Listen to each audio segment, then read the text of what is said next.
interactive. You know what I'm saying? You know, Shalom. I know, man. You know, y'all gotta go on mute. You know.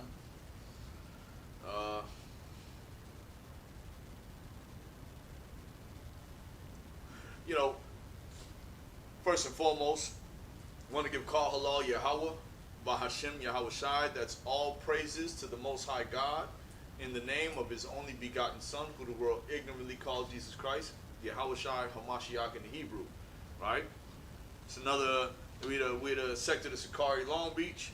You know, LA County. You know, we come week in and week out to not only prophesy the downfall of this wicked kingdom, but also enlighten you brothers and sisters on what the truth is, right? I'm going to start this off by apologizing to my brothers in the Detroit camp, right? You know,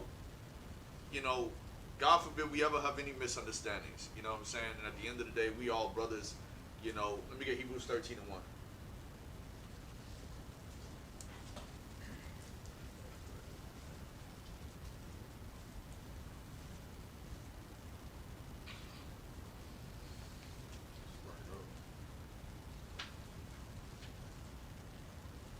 Go ahead, whenever you, hold on.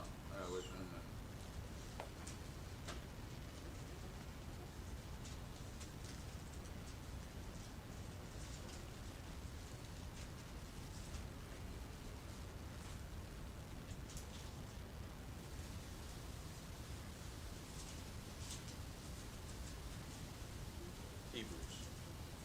Hebrews 13, yeah, Romans.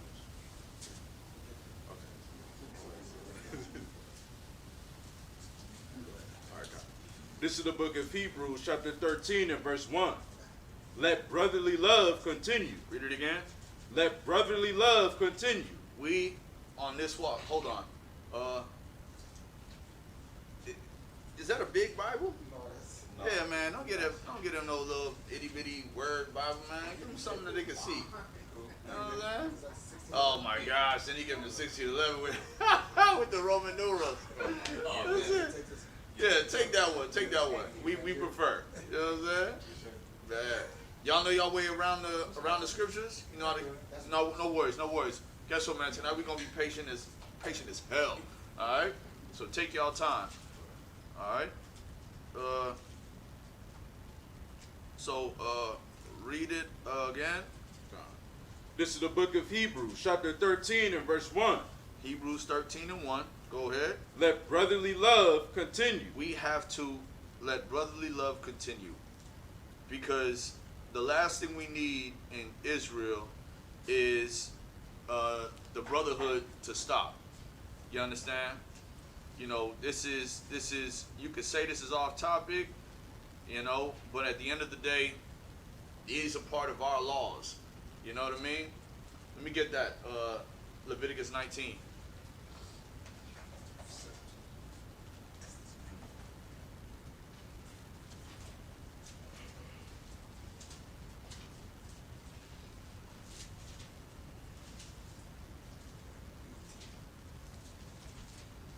You know, because I'm one, bro.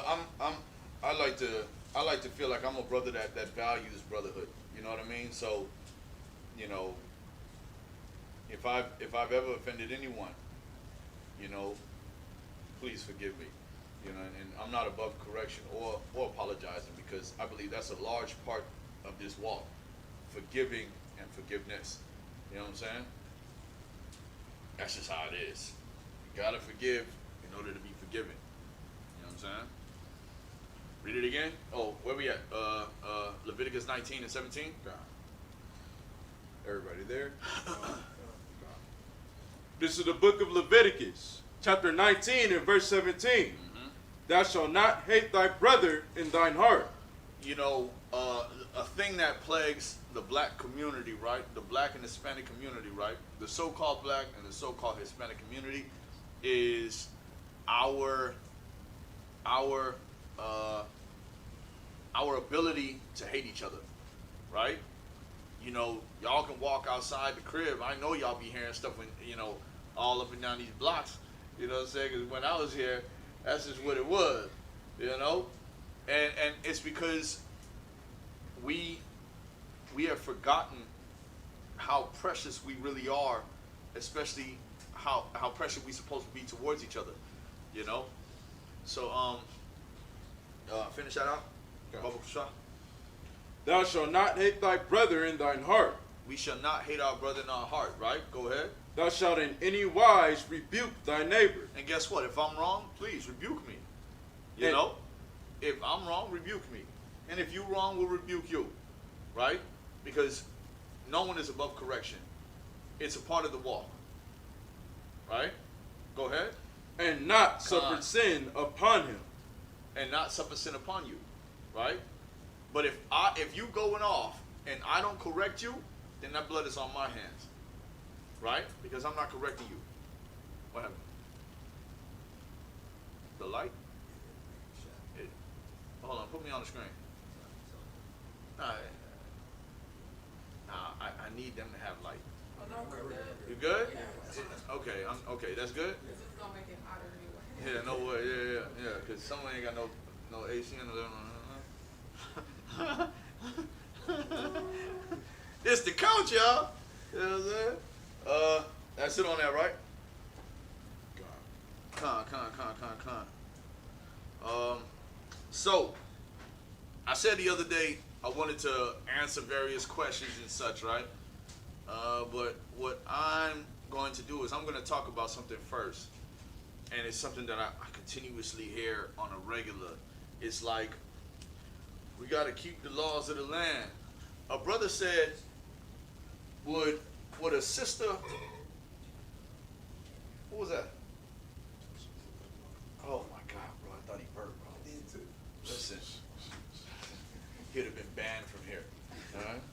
Listen, a brother asked on a social media platform if a sister would visit him in jail, and one sister said, "You're in jail and you're on a phone, and you're on this social media platform. You should focus on keeping the laws of the land before you get in trouble." And I'm just like, focus on keeping the laws of the land before you get in trouble. That's the advice you have for him, right?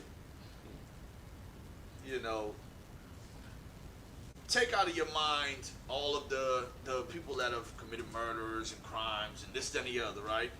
What about those brothers and sisters that are sitting in there unjustly, right? Wasn't they keeping the law? Wasn't they keeping the law of the land when they wasn't committing none of these crimes that they were convicted for? So when people make stupid ass statements like that, right? You got to check them, right? I'm gonna show you where they go. Am I gonna show you where they go first? Is that where I'm trying to go? No, Malachi 3 and 6, because someone said, you know, I said something, and someone said, I wasn't around in BC or AD. So you're telling me you weren't around after Christ's death? Isn't that what this is right now? You know, intelligence is a drug that a lot of people just are afraid to take. You know what I'm saying? Go for it. Malachi 3 and 6. Yeah. This is how we started. This is our premise. This is the book of Malachi, chapter 3 and verse 6. For I am the Lord, I change not. I am the Lord, I change not. As it is written, for I am the Lord, I change not. Go ahead. Therefore, ye sons of Jacob are not consumed. That's why we here in 2021 still. If you leave it up to your oppressors, you leave it up to those people that don't want you to stand up or fight for your freedom in a sense, right? They would have you dead. That's what they want. They want you to be passive and dead, right? Read that again. But guess what? As it is written, for I am the Lord, I change not. Therefore, ye sons of Jacob are not consumed. You are not dead. You are not perished for your wickedness. The Most High still got you around because he promised that one day he's going to save us. That's the promise that we have. No matter what we've done, because it wasn't based off of doing right or wrong. It was based off of the promise he made to Abraham. That's it. That gives you the opportunity for the kingdom. That gives you the peace of mind of knowing that no matter what our people have gone through, we will be liberated. Because if you look at this, if you look at society right now, you can never think that. You would never assume that. Fathom that thought that you would be liberated one day. You've been here for 400 plus years. Who's going to come save you? Who's going to get you out of this hellhole that they call the greatest place that anyone can ever live when you all got to be living in the conditions that we living in? I should not hear the next person in the next room. That's why you suppose all this goddamn land in America, you're supposed to have a house that is not next to the next man's house. Your house should be here. That next man's house should be across that way. Not up under each other. We should not be living like this. Do me a favor. Let's learn something right quick. Definition of ghetto.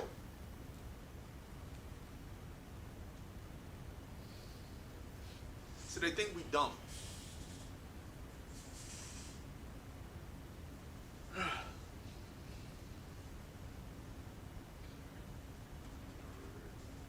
Go ahead, read. This is the definition of ghetto. In the 1610s, part of a city in which Jews are compelled to live. Hold on. In the what? 1610s. You're telling me Jewish people was in ghettos in the 1600s?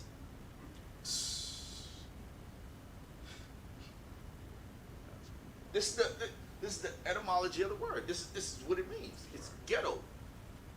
Is that what you got when you looked it up? That's the timeline, yes. It says that it's a place where the Jews dwell. Yeah, I know. It says it's a place where the Jews dwell, right? Correct. Do you think that the Jewish people live in the ghetto? I mean, it's semantics at this point. But yeah. I mean, ghetto's like basically a region of a town. You know? Of course. So like, ghetto has a stigma connotatively now that means like black. But anywhere that's densely populated with some group of people is by default a ghetto. But watch, they don't consider that with anybody else. Like suburban, yeah. It's us. We're urban, even if we're in the suburbs, because we the ghetto. You don't ever hear someone say, "Man, Jewish people so ghetto." No, they talking about us. Yeah. See, it's written, but because of the semantics, we would assume that it could be talking about this or talking about that. But the Most High gave us the knowledge to know that they always been talking about us. Just like the definition of Neanderthal. What is a Neanderthal? It's a pre-humanoid version of Homo sapiens that evolved from caves. Now watch. What did you just, that evolved from where? Pre-humanoid that evolved from caves. Caves, right? A caveman. And what's a Homo sapien? Natural person of Earth. When you break it down, a Homo sapien is a human. You understand? See, this the game they play. A human and a cave dweller. When you break down human, it's what? Hue, as a color. Uh-huh. And man. Thank you. Yeah. But when you did break down a Neanderthal, a cave dweller, it's someone that was living in caves. We can show you how the so-called white man was pushed into caves. The Caucasus Mountains of Georgia, Russia. Is that part of the story of Yaqub? Or is that something else? Jacob, I heard a mixed story, so I'm not sure which one. we're talking that's the story of Esau, the brother of Jacob. I think the Yaqub I know is more of like the Nation of Islam story of the development of the white man coming from caves. I understand by no. Yeah, no. you know, when you hate something enough, you'll demonize them, right? Which is what they did with us, right? They weren't made in caves. They was our half brother, and we went our separate ways, and eventually, due to circumstances, they were pushed into a certain region. You mind clarifying the origin and separation of Neanderthal and Homo sapiens, and what the origin split?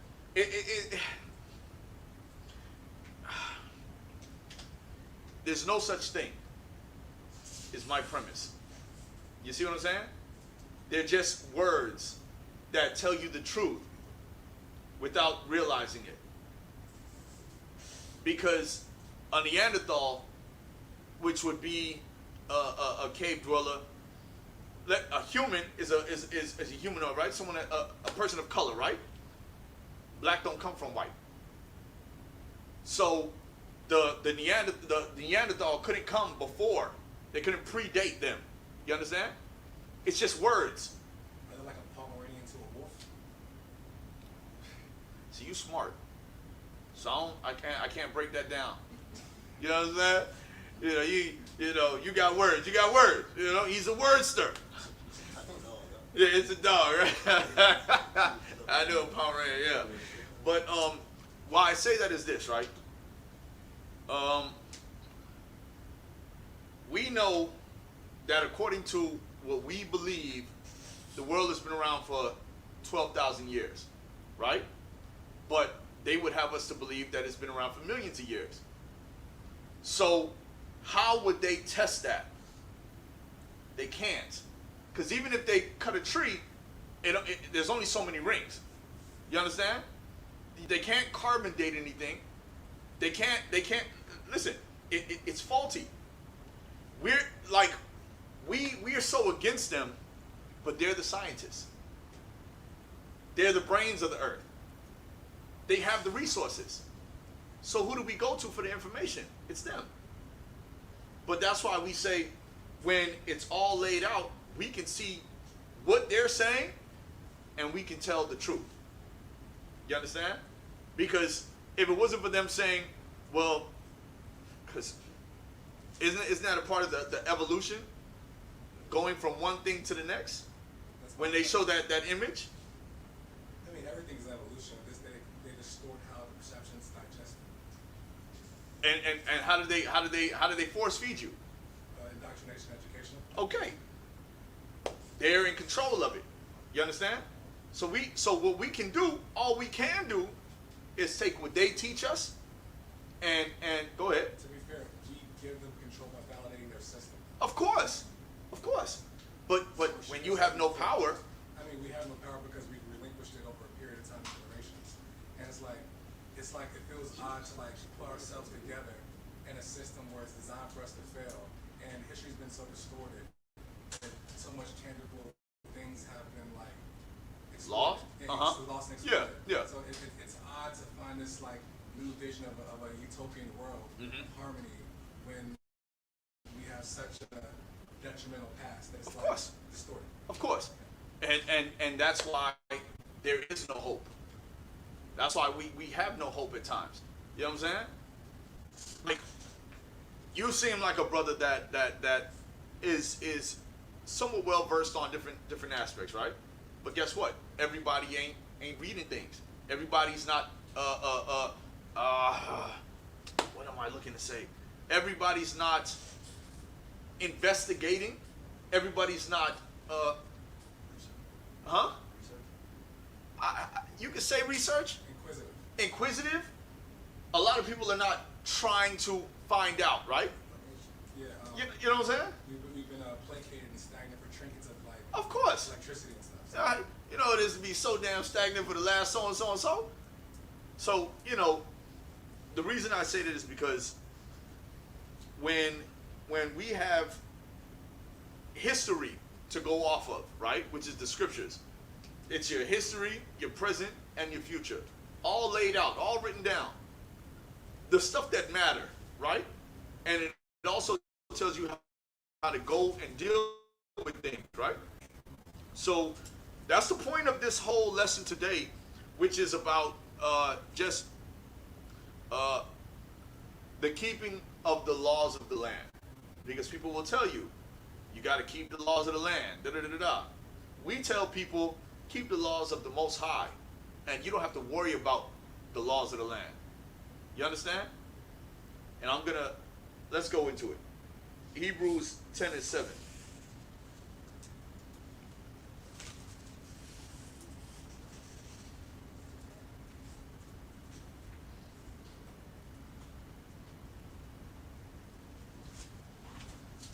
Like, it's hot.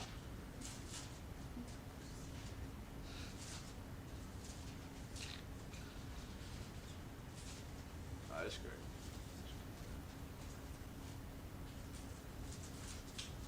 Let me know when you get there. Hebrews chapter 10. And while y'all get that, let me get Malachi 1 again right quick. Y'all don't got to go there. You ain't got to put it up. He's just going to read Malachi 1 again. Yeah, Baba Kosha. Hey, listen. When you have a conversation, you just get lost in it. You know what I'm saying? Yeah. This is the book of Malachi, chapter 3 and verse 6. For I am the Lord, I change not. See, the Most High say, He is the Lord, He changes not. Go ahead. Therefore, ye sons of Jacob are not consumed. Therefore, you sons of Jacob are not consumed. That's why we're still here, even in 2021. No matter what we've gone through, no matter all the hell that we've been through, we still here. We still thriving, right? Go to Hebrews 10. This is the book of Hebrews, chapter 10 and verse 7. Then said I, Lo, I come in the volume of the book. It is written of me. To do thy will, O God. See, even Christ said He comes in the volume of the book to do His will, right? It is written of Christ. So can't nobody come from Genesis to Romans and then all of a sudden it changes and it tells you, all right, do what the white man say, do what the Romans say. It don't say that. The problem is, through indoctrination, this is what you're led to believe. Because we learned this from our oppressor. It's time to take that stuff out of our mind and read it for what it is now, right? Because it don't contradict itself, right? And I'm going to prove that. Read that verse again. Come. Then said I, Lo, I come in the volume of the book. I come in the volume of the book. Go ahead. It is written of which me. is in the whole book. It is written of Christ, right? From Genesis to Revelation, it's written of Christ. He's throughout all of that, right? Go ahead. To do thy will, O God. Let me get Matthew 18 and 16. Because as it is written, it's just not one person you got to rely on. It's like if we all go out and we see something happen, I can rely on you both to be able to give at least the same account that I saw. You understand? Thank you. But if I say this is what happened and you two say that's not how it went, guess what? Read. This is the book of Matthew, chapter 18, verse 16. But if he will not hear thee, then take with thee one or two more, that in the mouth of 2 or 3 witnesses. Hold on, start at 15. Verse 15. Moreover, if thy brother shall trespass against thee, go and tell him his fault. If your brother goes against you or says something against you or comes at you in a certain type of way or breaks a law against you, go and tell him his fault. Tell him, hey man, you did this, right? Go ahead. Go and tell him his fault between thee and him alone. And that's between you two. Y'all talk about it together. You don't got to talk about it with everybody else. You understand? You and him had a situation. Y'all deal with it together. Read. If he shall hear thee, thou hast gained thy brother. If he hearkens to you what you're saying, then you gained a brother. You understand? But go ahead. But if he will not hear thee, But if he goes against what you're talking about, if he ain't trying to hear all that, go ahead. then take with thee one or two more. See now, if he ain't trying to hear you, bring two other brothers with you. Bring one other brother or two other brothers. Now there's witnesses. Because you can say, it's just me and you. You can say, I came to you and you didn't receive me. You wasn't trying to reconcile. And I could be like, nah, nigga, you ain't do all that. Nah, bro. You know what I'm saying? You tried to sock me up, bro. It ain't go down like that. But then you bring two other witnesses, that he can't lie on you like that. You understand? Go ahead. That in the mouth of two or three witnesses, every word be established. So in the mouth of two or three witnesses, may every word be established. So now that there's these two other people, these one other person or two other people that have come with you, and you come to reconcile with me, they'll know if I came with peace or if I came with anger. You understand? And that's how we're supposed to move. Because I'm supposed to gain a brother. I'm not supposed to gain a foe. You understand? Let me get Sirach 33:3. That's in the red book. Listen. It's Ecclesiasticus. See, you're a smart man. I know. Go to the table of contents. Listen, I know. Listen, I don't be knowing to do that sometimes. Yeah, he went off the table of contents. And 3. I don't even like calling it out. The brother start reading it without me. Start at 1.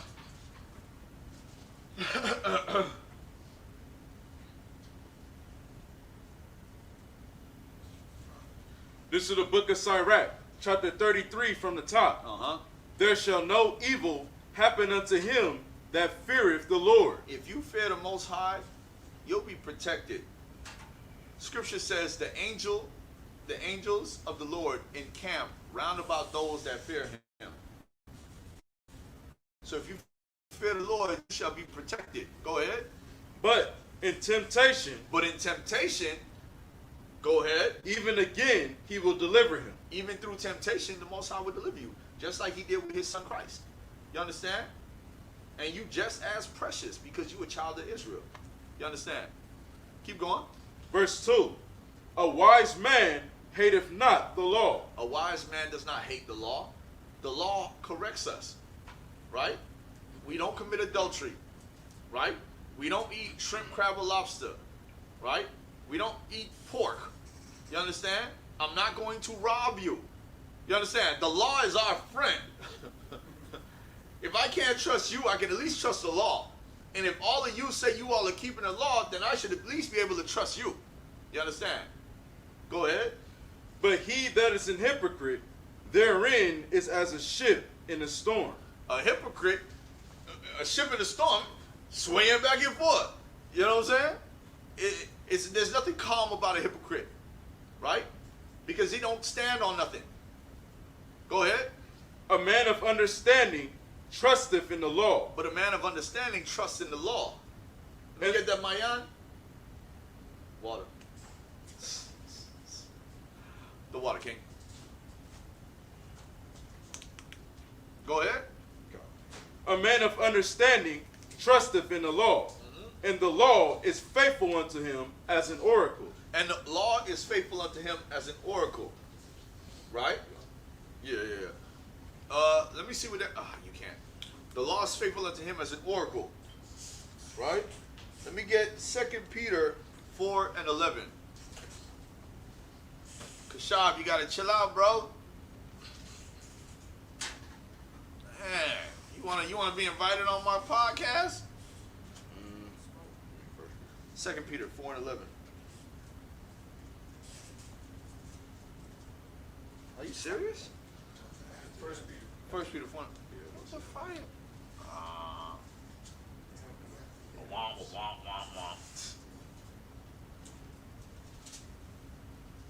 Go ahead. Whenever you're ready. Everybody there? Yeah, Kashad, chill out, bro. This is the book of 1 Peter, chapter 4, and verse 11. If any man speak, let him speak as the oracles of God. If any man speak, let him speak as the oracles of God. You know I'm going to need that. You understand? What are the oracles of God? Right?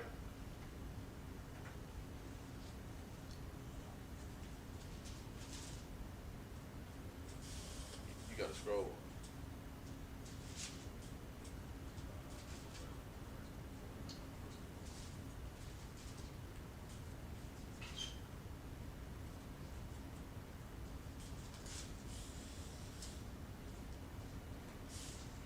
If any man speak, let him speak as the oracles of God. You ready? Yeah, come. I'm waiting on you. This is Strong's G 3051. A brief utterance, a divine oracle. Doubtless because oracles were generally brief. In the New Testament, the words or utterance of God, Go ahead. of the contents of the Mosaic law. So that's what the oracles are. Laws. Right? So read that verse again. Come. This is the book of 1 Peter, This is 1 Peter. chapter 4 and verse 11. This is after Christ. Go ahead. If any man speak, let him speak as the oracles of God. If any man speak, let him speak as the oracles of God. Corruptia. They don't need a play-by-play. The scriptures already dropped. Tell them watch the video. Come to class. You know what I'm saying? You done with that? Sugar, honey, iced tea. Finish it out? You finish it? God. Go ahead. You finish it? No. Oh, go ahead. If any man minister, let him do it as of the ability which God giveth, If any man minister, let him do it with the ability that God gave him. Go ahead. that God in all things may be glorified through Jesus Christ, Go ahead. to whom be praise and dominion forever and ever. Amen. Amen, meaning so be it. Right? Let's get Romans 3 from the top.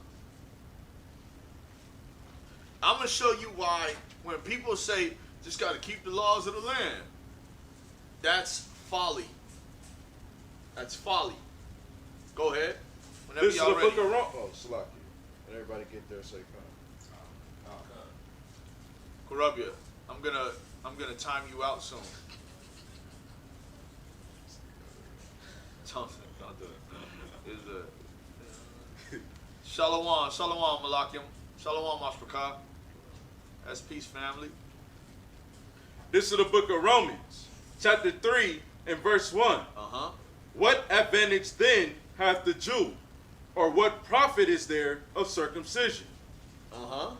Much every way, chiefly because that unto them were committed the oracles of God.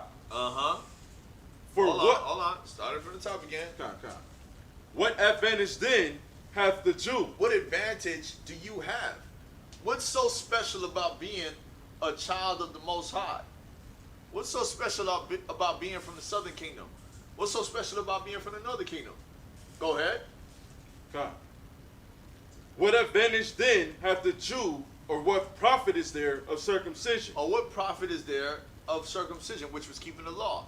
What's the profit in that? What's the profit of being a Jew or keeping the law? Read. Much every way, Every way. chiefly Because that unto them unto us was what? were committed the oracles of God. Psalm 147. Question? Yes, sir. Is y'all pro-circumcision? What was that? Are y'all pro-circumcision? Yes, sir. Because God said it was good? Yes, sir. Okay. Hey, that part. You know what I'm saying? Listen. Listen. I ain't gotta throw no testimonies out there. You know what I'm saying? Listen. I took the box cutter to mine. You know? Go. The box cutter. Terrible. Yeah, man.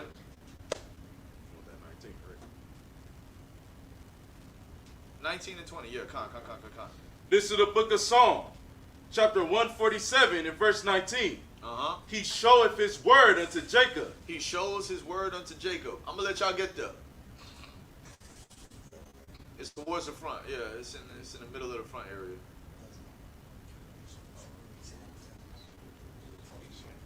Psalm 147. Psalms 1. 147.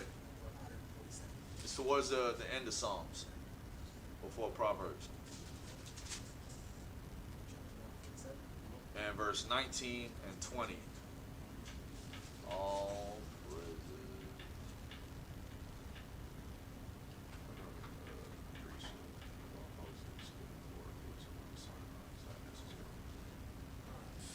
Con. Go ahead. This is Psalm 147 in verse 19. He showeth his word unto Jacob. He showed his word unto the Israelites. Right? He showed his word unto Jacob. Go ahead. His statutes and his judgments unto Israel. That's what he did for us. Right? Go ahead. He have not dealt so with any nation. He didn't do that with anybody else. That's why this isn't for them to worry about. It's for us. Go ahead. And as for his judgments, they have not known them. Uh-huh. Praise ye the Lord. And for his judgments, they have not known them. Right? So, just like with homosexuality, you would have been put to death.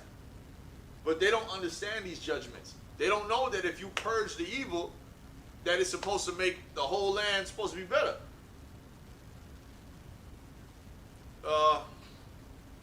Back to I'm gonna have you read these things right here, right? I'm gonna read them. Right? It's not gonna be on there. We talking about keeping the laws of the land. Let's read some laws. I had a book. I don't know where it is now, but it was about the laws that they had after slavery, right? But this is just one law, right? You must pronounce our state name correctly. That's Arkansas. Arkansas.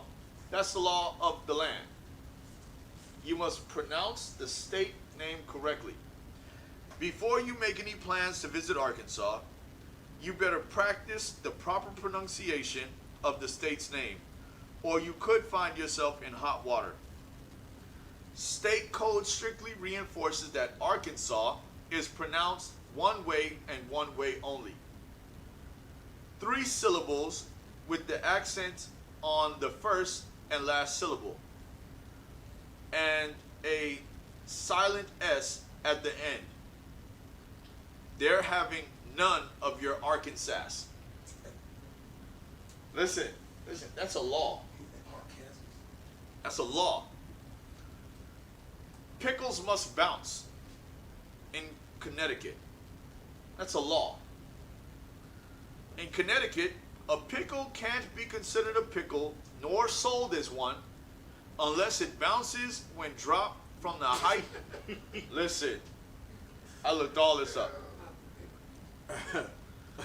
Unless it is, nor sold as one unless it bounces when dropped from the height of 1 foot in the air. This state regulation was the result of devious pickle packers selling standard, substandard pickles that obviously didn't bounce. Thus, a new law was born.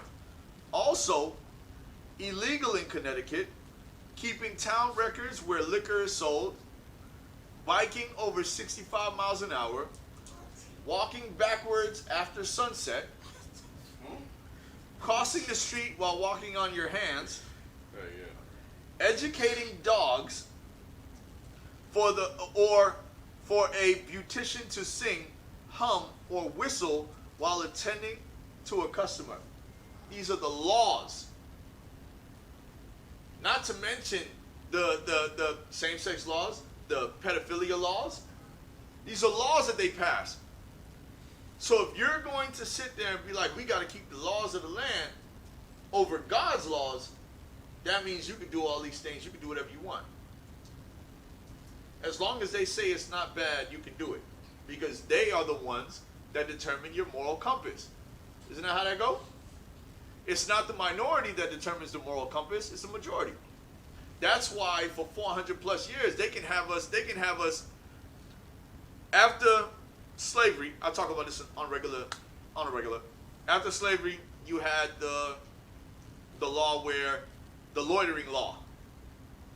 If you didn't have a job, you'd go to jail. And because of the 13th Amendment, you couldn't be a slave only if you go to jail. See, it's the game, right? They play off of our ignorance. We don't, all of the stuff we got to go through in a day-to-day basis. You think we're sitting there looking up different laws to not go to jail? That's why laws change every single day. Every single day, and you'll never know it because it's not broadcasted. That's why the Most High tells us, be not ignorant of any matter, great or small. And he also says, if any man be ignorant, let him be ignorant. Listen, it's crazy. Another one. For you brothers out there in Georgia, in Gainesville, Georgia, no eating fried chicken with anything but your fingers. In Gainesville, Georgia, finger-licking chicken is not just a catchy slogan. It's literally the law. Since 1961, it has been illegal to use utensils to eat fried chicken in the self-proclaimed poultry state of the world, thanks to a publicity stunt that has remained part of the city code to this day. And don't think they're too chicken to actually reinforce this cockamamie law nowadays. A tourist was arrested for forking his fried chicken in 2009. Also illegal in Georgia, carrying an ice cream cone in your back pocket on Sundays, using profanity. Listen, bro. Listen, but these are things people must have had to have done. But listen, that's my assumption. He shouldn't be allowed to do that. Carrying that like, ice cream cone in the back pocket. Like, who hurt the person that made these laws? These Bro. are super specific. Bro, they have nothing to do. Bro. They got nothing to do. Yeah, if you ever been to Gainesville, there ain't nothing there. People ain't got nothing to do. About 3 people on the city council.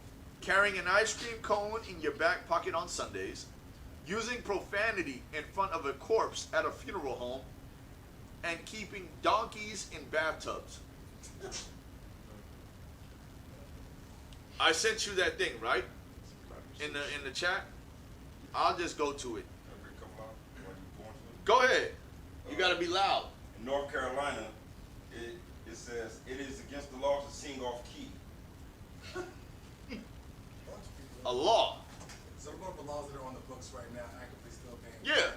Yeah. Just the laws of the land. Listen, even if it wasn't a law, even if they killed the law 10 years ago, right? Guess what? You still had to deal with it 10 years ago, right? How many brothers got criminal records because of the weed that they used to smoke?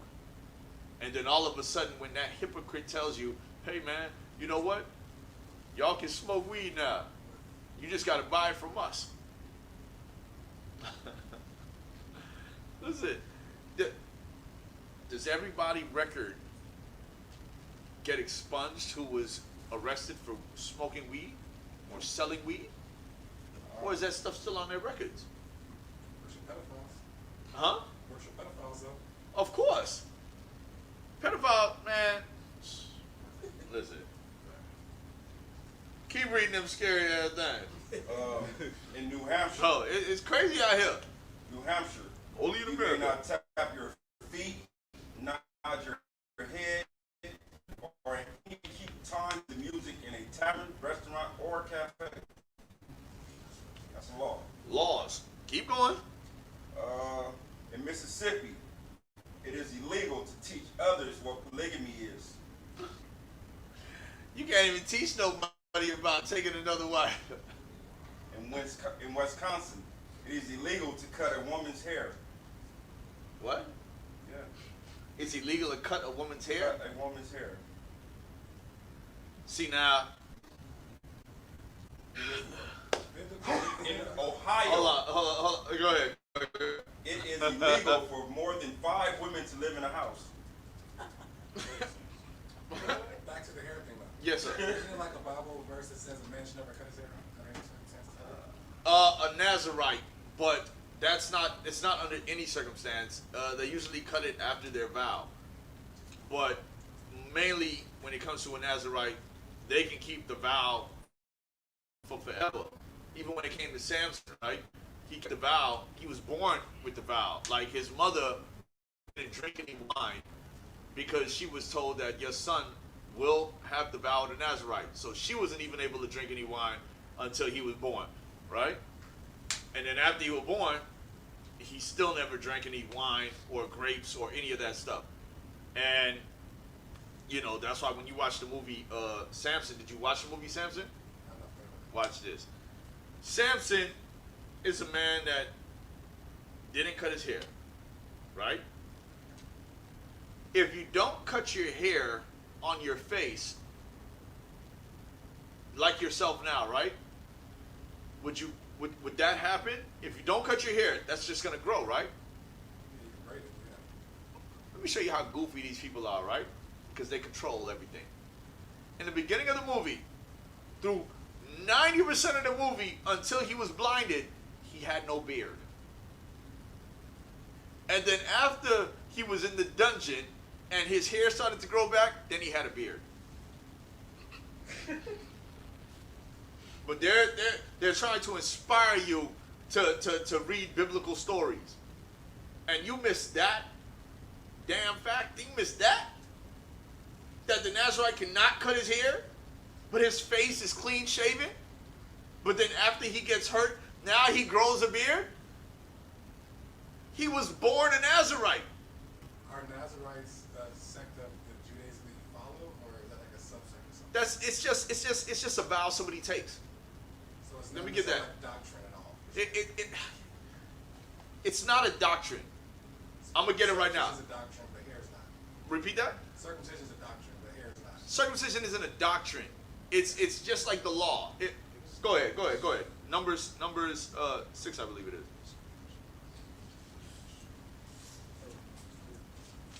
Huh?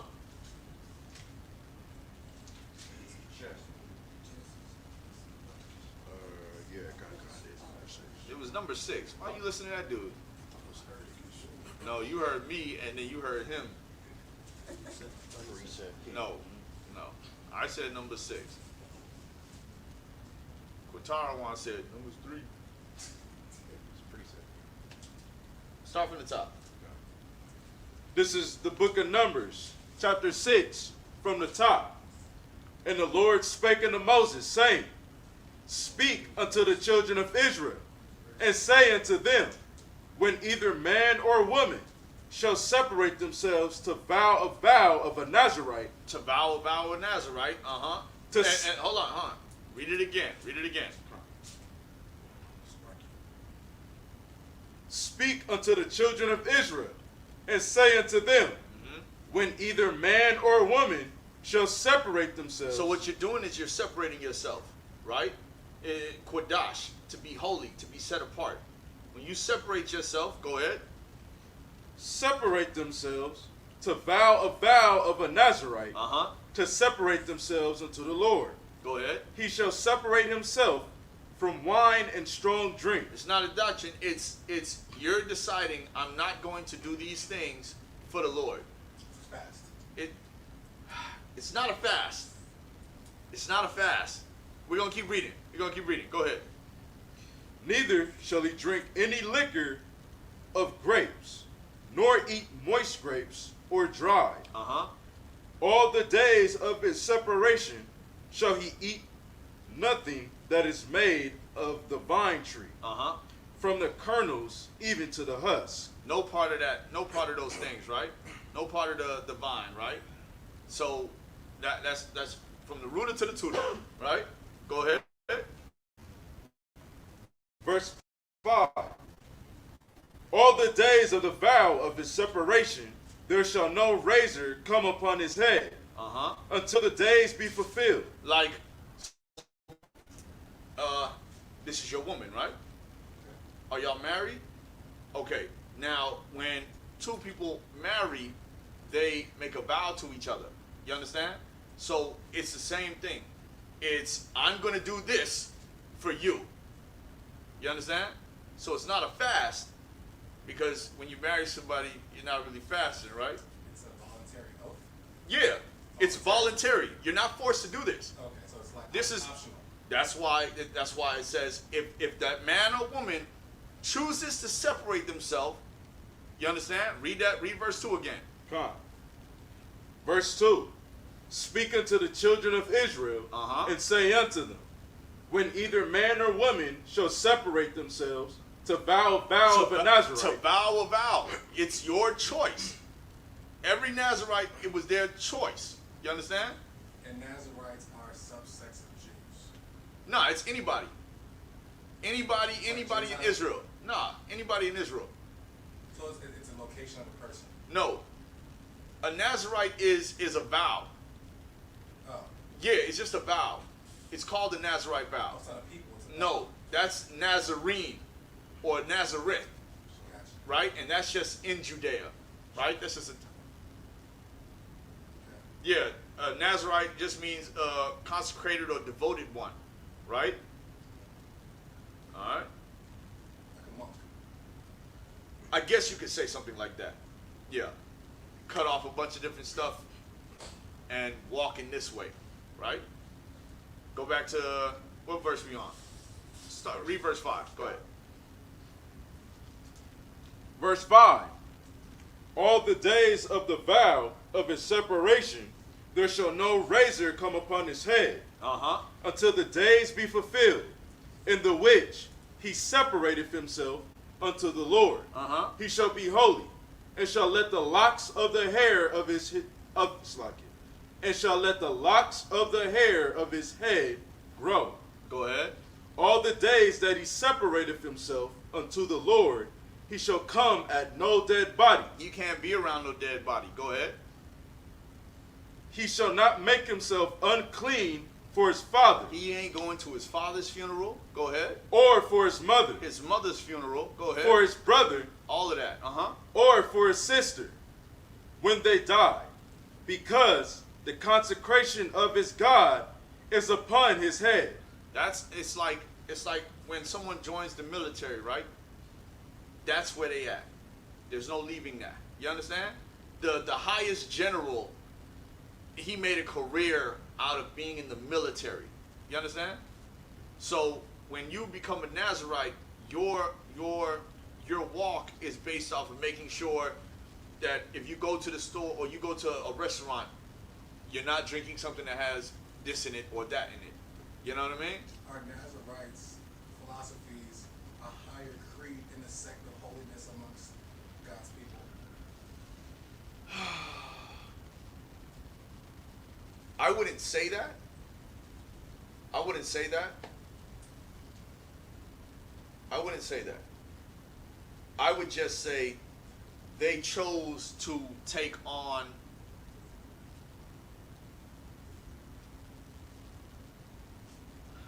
I drink. They chose to take on not drinking. You know, and it's greater than that, but it's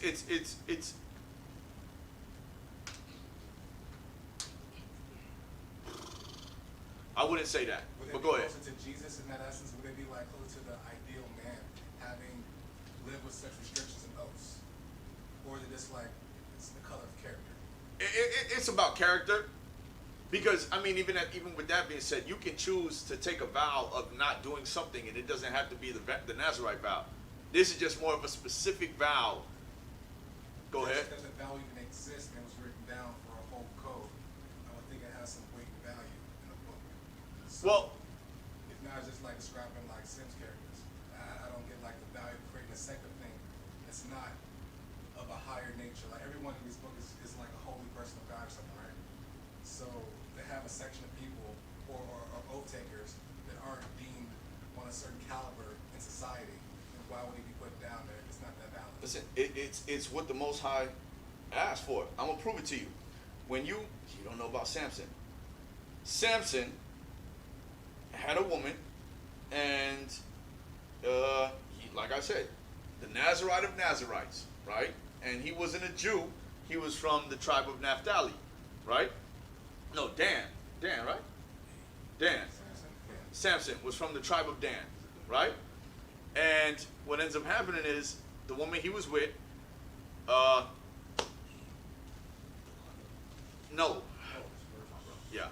first woman he was with, he asked the people, he got married to her, he asked the people, solve this riddle.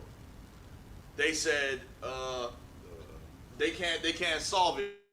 They went to her and they said, you need to get your man to tell you the answer to the riddle, right? Or we gonna do something. So she goes to him and he tells her the answer to the riddle. And she tells them. So now he has to give them stuff, right?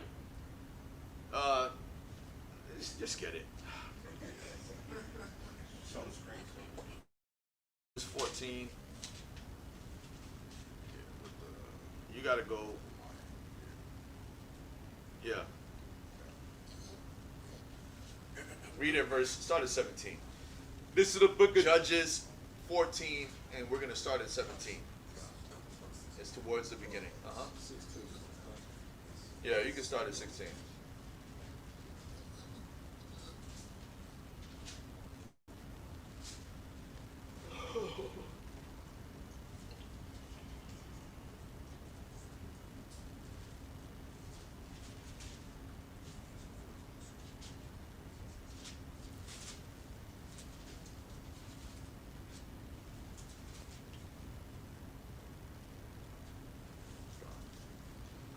This is the book of Judges, chapter 14 and verse 16.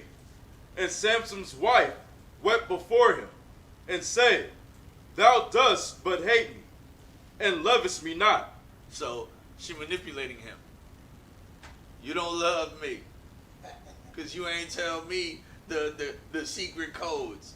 All right, go ahead.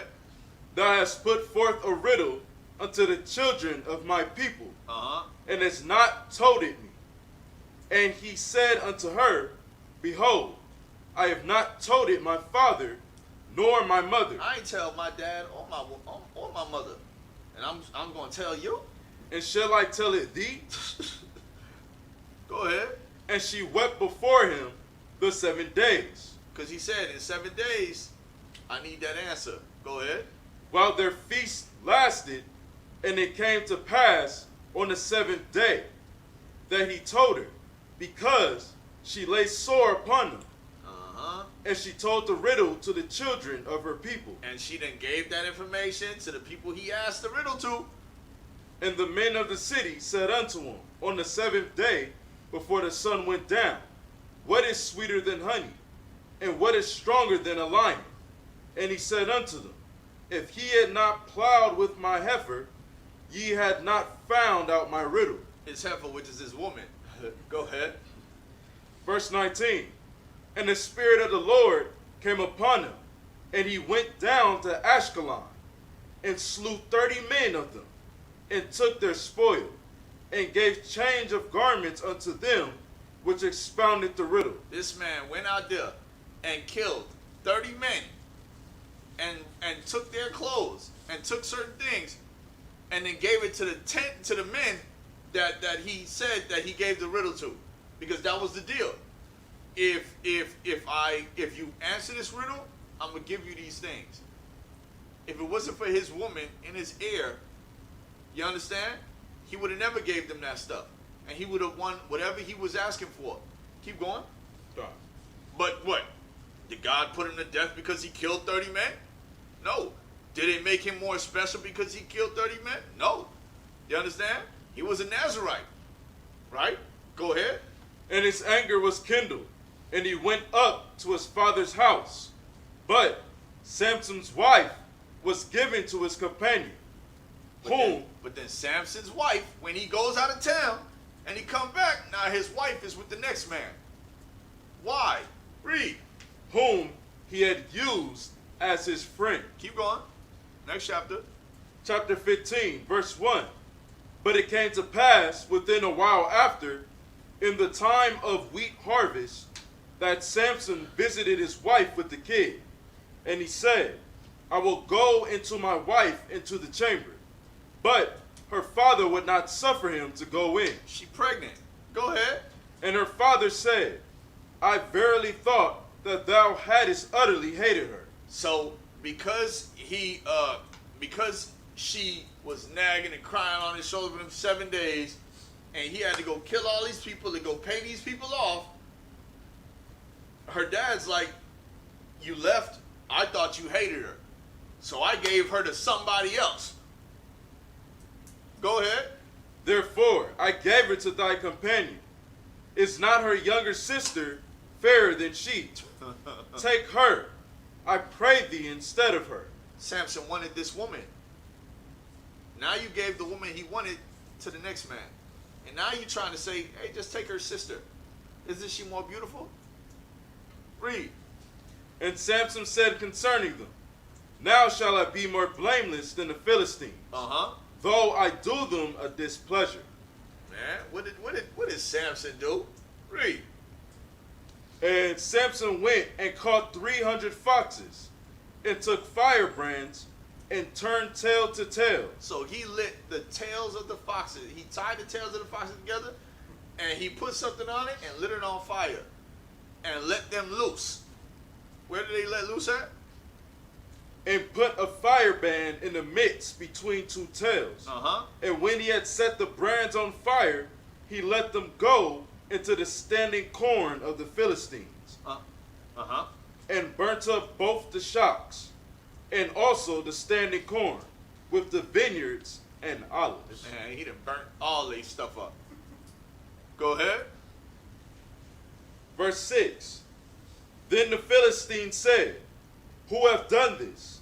And they answered, Samson, the son-in-law of Timnite, because he hath taken his wife, and given her to his companion. And the Philistines came up. And what did the Philistines do to Samson's wife and her dad? And the Philistines came up and burnt her and her father with fire. He burned both of them, right?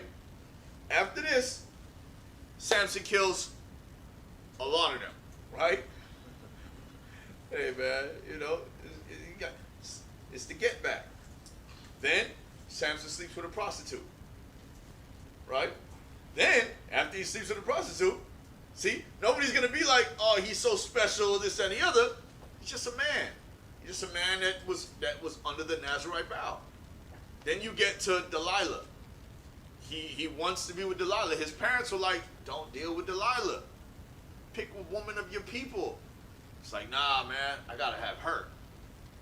So he gets her, and what happens? He tells them,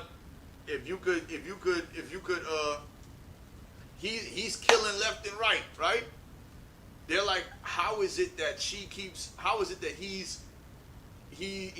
able to kill all of us like this? They were trying to figure out where his strength came from. His strength came from his hair, right? And what did the woman do? Oh, you don't love me? You're not going to tell me where your strength come from? Well, if you tie my hands with rope and super glue, you know what I'm saying? Then you'll be able to overpower me. And so she goes and tells her people, these are Philistines. All of these people are Philistines. She goes and tells them. They're in the back room waiting. So he's asleep. She ties up his hands. Baby, wake up. They're coming to get you. He wakes up, snaps the rope. What? Nothing. Baby, you lying to me. You lying to me. You said that was your weakness. All in his ear. The first one manipulated, but the prostitute he ain't had no problem with her. She was all good, no problem. The women he want, it's always a problem. So then she's over here with the, baby, tell me why, how to overcome you. He say, well, if you tie my hair in a knot and put my arms around my back and you put a sock in my mouth. You know what I'm saying? You know, then I'll be overpowered. You know what I'm saying? Go to sleep, do all that stuff. Baby, wake up. They coming to get you. Nothing. Nagging. All in this stuff. You would think because he's a Nazarite that something special would be going on where he wouldn't have to go through all of this stuff. But no, he's just a man that was under the Nazarite vow. What ends up happening? He finally told her, my hair is in my strength is in my hair. If I was to cut off my hair, then I'd be weak. That man went to sleep. She took that thing, cut that hair. Baby, they coming. They was able to come in there. He couldn't break off the ropes. He couldn't break the ropes. They took him to the dungeon. They plucked his eyes out. And then while he's in the dungeon, because they stupid, he's in there for a period of time. A period of time to where his hair grows back. And so they take him out of the dungeon and they got him in the Coliseum type area and they're like, you know, do something for us, nigga, dance. Dance, nigga. He's got his, remember, his eyes are gone, but his hair's grown. He just puts his hands on the two pillars that are next to him. And everybody's inside there, and they're all happy and laughing. We got the nigga that was killing the Philistines. We got our biggest enemy. He said, Lord, you got it? Go ahead, read it. Start with 28. This is the book of Judges, chapter 16. 16 and 28. And verse 28. Uh-huh. Nigga, this is my story. Go ahead. And Samson took hold of the two middle pillars. 28. Oh, it's like. And Samson called unto the Lord and said, O Lord God, remember me, I pray thee, and strengthen me. I pray thee only this once. Only this once. Oh God. I just need my get back today. All of my enemies are right here. I got to do this now. Read. Con. That I may be at once avenged of the Philistines for my two eyes. Go ahead. And Samson took hold of the two middle pillars upon which the house stood, and on which it was borne up, of the one with his right hand, and of the other with his left. He's just like, just standing there like this. Go ahead. And Samson said, Let me die with the Philistines. And he bowed himself with all his might. And the house fell upon the lords, and upon all the people that were therein. So the dead which he slew at his death were more than they which he slew in his life. So he probably killed thousands that day. Just by collapsing the house on everybody. So, and he died too. But that's just that. The Nazarite vow is just a vow of separation, right? Us as a nation are separate from the other nations. But the Nazarite vow is more of a, I'm going to go the extra mile. You understand? Suck up. Nah, not a second. Also, were they kind of suicide? Huh? That kind of suicide for Samson? I wouldn't consider that. I would consider it me killing my enemies and I just died in the process. It's just like getting in a shootout. You know what I'm saying? You don't hope to die, but hey, if I'm able to kill all of y'all, And thou shalt not kill doesn't apply here? nah. He killed 30 men just to get the. Whenever does it apply at this point? Yeah, okay. Listen. Moses smited an Egyptian. Moses slew an Egyptian because the Egyptian was hitting his brother. The Egyptian didn't kill his brother. He hit his brother. You understand? This isn't that people get this whole thing mixed up. He told us to go into the land of Canaan and kill man, woman, child, and beast. Even everything's contradicted at this point, brother. Why you say that? I mean, I'm in agreement with this text, but it's like I'm trying to digest at what point what's what's stagnant. And it seems it's like a cherry picking of like when certain things are just, when certain things are not just. Meaning what? Killing. Killing. Go ahead. Yeah, so you can kill 30 people because it's a story coming to blood, but thou shalt not kill is the first commandment, right? Thou shalt not kill, right? Yeah. If we're a nation and we're in our land and we're dealing with each other, Also with that, you gotta let me finish. sorry, man. We're a nation and we're in our land. When we look outside, we see our people. We're killing each other. Thou shalt not kill. You understand? We can't be killing each other. I'm not saying out there and kill other people. You're not in your land. Your land, your laws, right? I say that to say this. When it comes to adultery, in our land, you and the person you committed adultery with deserve death. In other people's lands, they say, take them to court. The purpose of us doing that is to purge out anything that, like, if when you're dealing with a woman, she was supposed to be, you're supposed to be the only man that she's ever dealt with. Now she's dealt with all these people. That's wrong. That's off. Because she's supposed to be able to build with you. You understand? This stems from when we were all younger, growing up. She wanted to love somebody. He wanted to love her. Something happened to where they broke up. She gave herself to him. Just like you gave yourself to the woman. If they would have followed what we do, she would have never left that man, and that man would have never left that woman. See, we have morals.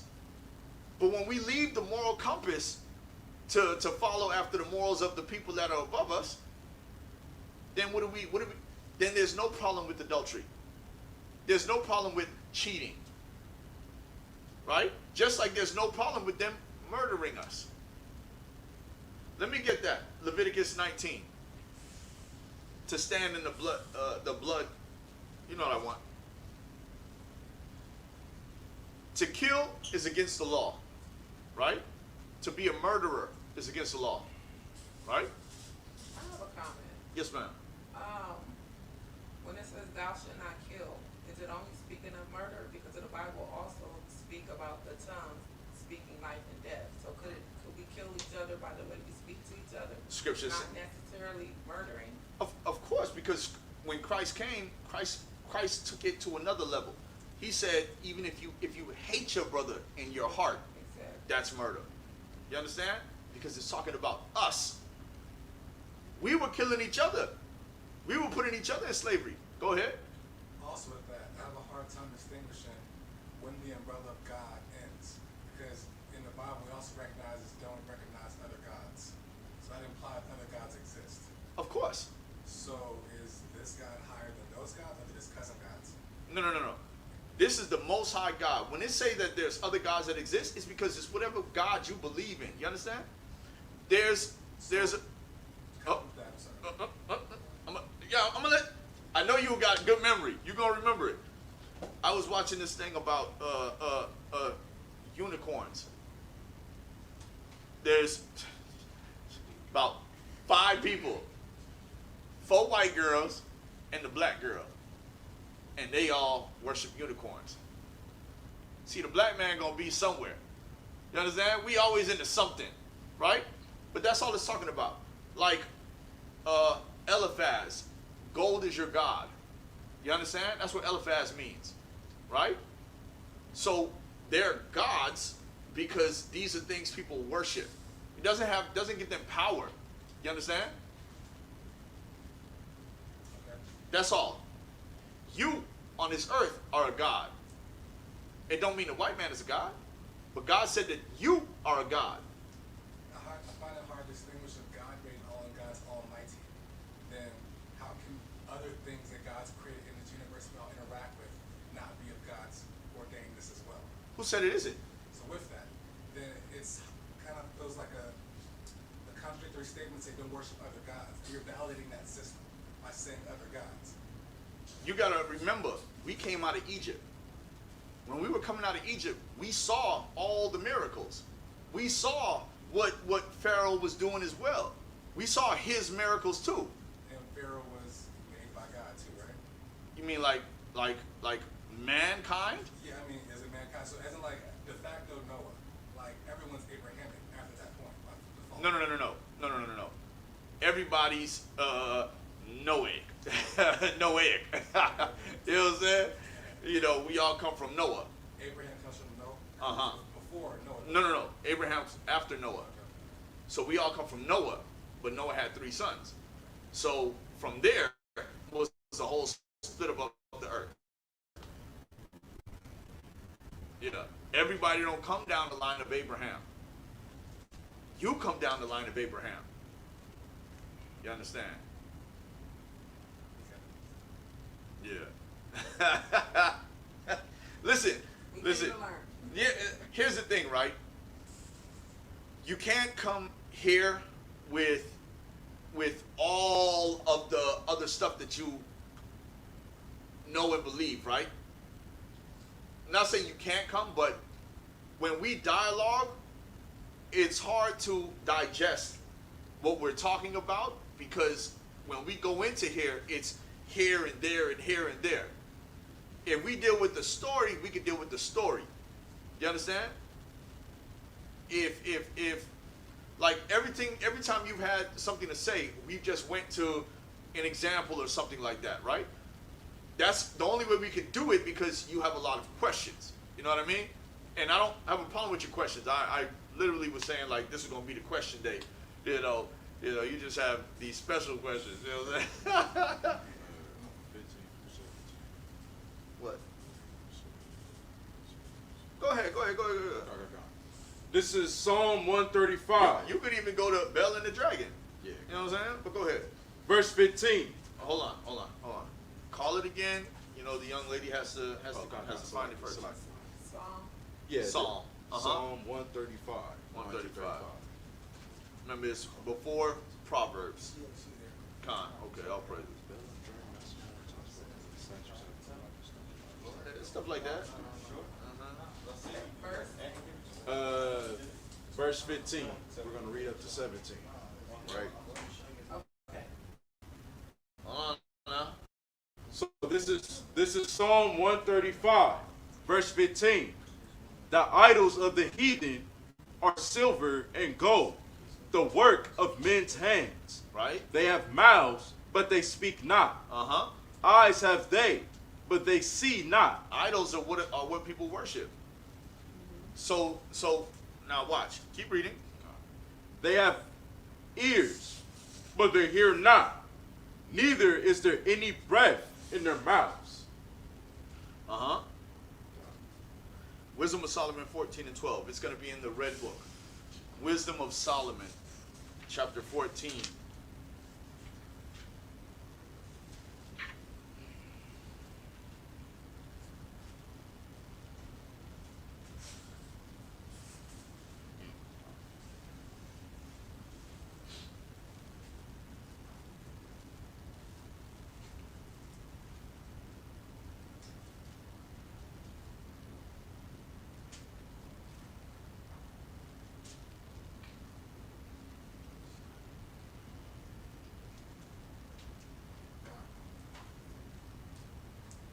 Start at verse 9. Hold on. Start at verse 8. Hold on. Yeah, it's so much in this chapter.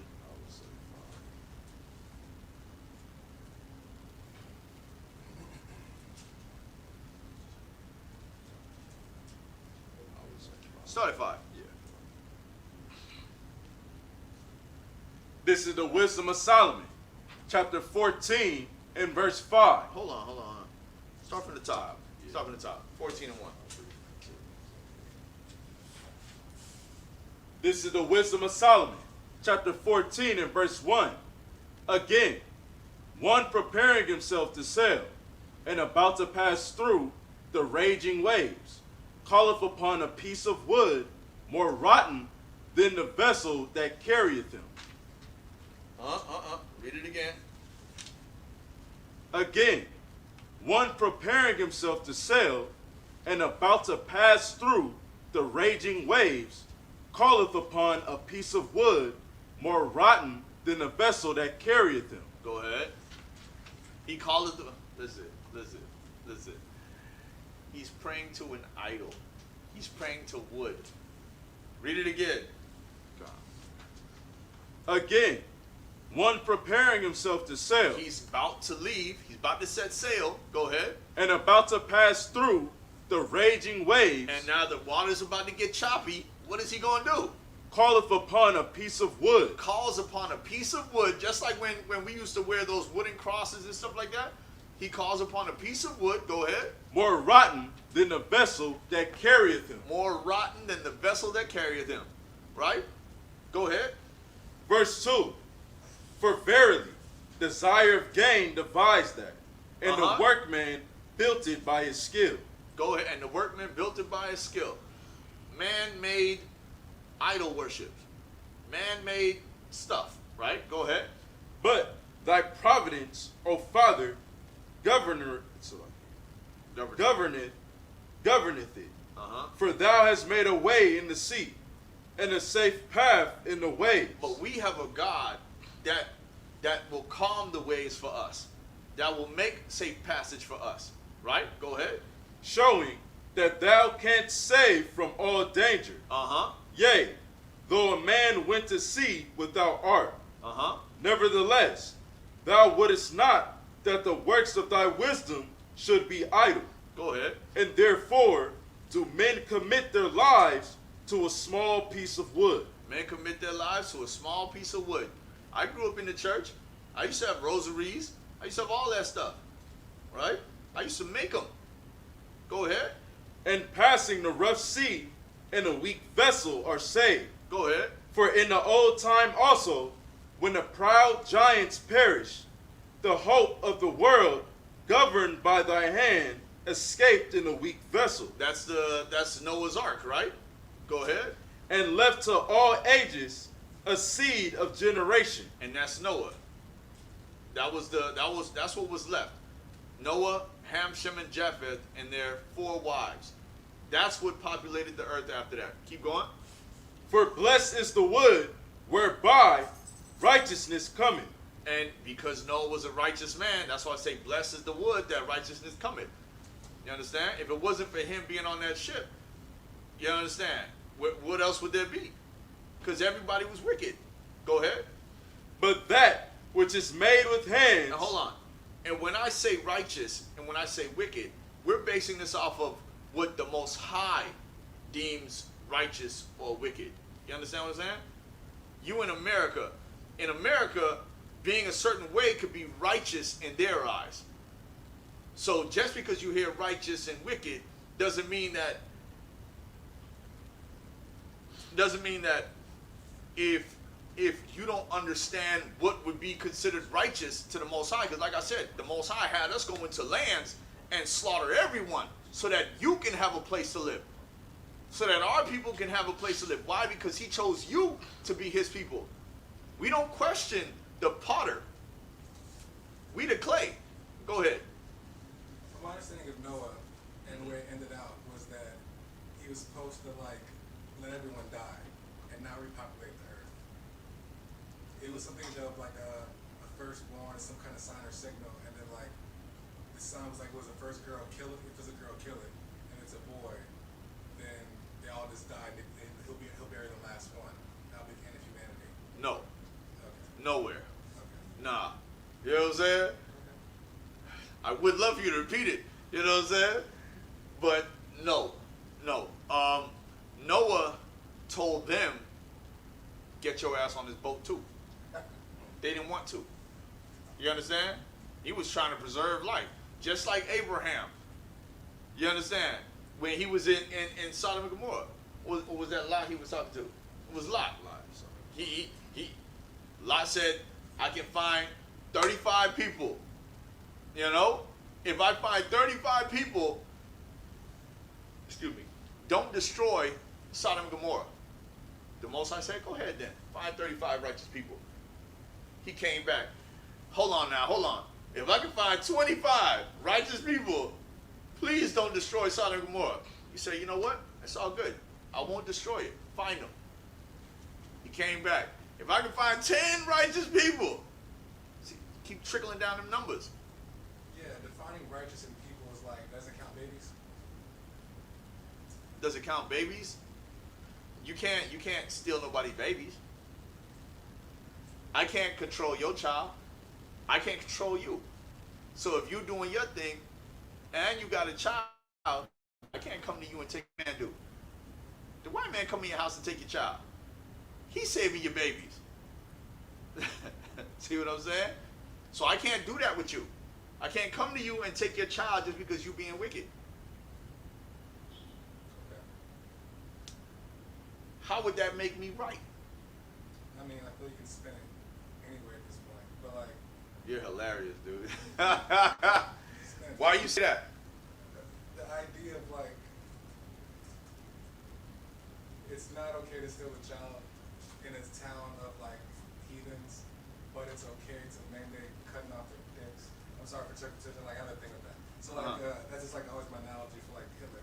So it's like, I just find it odd, the justification of like, this whole town has to die. Like all little ones, every single one in town, puppies and children, everyone gotta die. Whole planet. Because you couldn't find one good person. But like, isn't like innocent by birth, if you like die before 6, you go to heaven automatically or something like that? Nah. Okay. See that's what I'm saying, right? Your questions are based off of something that's been established in your mind. Whether someone taught you it, told you it, showed you it, or just indoctrinated you with it, right? None of that is in this. Okay. All right? So we're talking about the nation of Israel, God's chosen people. If it wasn't for the line from Noah to Shem to Abraham to Isaac to Jacob, that's what you're here for. Also, is that chosen people means everyone else is an abomination? No. That why do they exist in the name of God? If there's God's chosen people, then there's sub-chosen people. And these sub-chosen people are slaves to the chosen people. Like, I don't understand, like, if there's chosen, then who's not chosen? Everybody else is not chosen. So, are they not valid of any rights just as much as, like, a slave? Why not? 'Cause They all chosen. had their own lands. Deuteronomy 38 and 32 and 8. No. No, I'm saying I just have a hard time understanding, like, if it's God, you know, I'm all God and everything. Use my peoples, but everyone else, y'all ain't my people. Y'all can walk around my planet, and you my peoples can control anything else, because like there's also things I've read that say like. So what's wrong with that? Even if you stop there with your statement, what's wrong with that? It sounds like a paradoxical God to me. What? I'm gonna show you what's so funny about that, right? We're talking about you being great and empowering you, while they're walking around doing what you're saying that my God expects us to be able to do. Read that, please. All right. You're saying it's crazy to imagine a God that would just, well, you're chosen, and the rest of these people, they're nothing, and you know, they should serve you one day or this, any other, whatever, right? What's the difference between the way they think of us? I'm not using their perspective. I'm using the biblical canon. The biblical, they're using our perspective. Yeah, so I think that the whole thing can be a story left and right. Read what we're reading. Watch. Read what we're reading. This Hold is on. And also give me Deuteronomy 7 and 6. This is the I love the questions. You know what I'm saying? I love the questions, bro. You know what I'm saying? I saw you follow me on the thing. You know what I'm saying? I was like, what's this? Yeah. I don't forget faces. Yeah. Go ahead. This is the book of Deuteronomy, chapter 32 and verse 8. Uh-huh. When the Most High, when you get there. Yeah. When you get there, it's all praises. Got it. All right. This is the book of Deuteronomy, chapter 32 and verse 8. Uh-huh. When the Most High divided to the nations their inheritance. Everybody was divided their inheritance. The white man had his land, the Asian man had his land, the East African man had his land. Everybody had their land. So it wasn't like we had to be in their land, the next one had to be in your land. None of that. We were made to be separate. So we broke the vow of segregation. We broke the vow of segregation. When we came to America and we wanted to be segregated, I mean, at any point where like if this is your land, this is that land, then what point do we have airports between lands? that's called evolution. So the Bible evolves. No, people do, right? So, But guess what? The white man ain't in his land. You're not in your land. You didn't ask to come to this land. You were brought to this land. So what does the white man call it? You know what it is. What's the word you like to use? What did the white man call what he did? Is that apayak stuff? indentured servant? Oh. Voluntary. Nah, man. Manifest destiny. Oh, You understand? That's what they consider it. All of this happened because of, for whatever purpose or whatever. And guess what? It was. All of this happened for a purpose.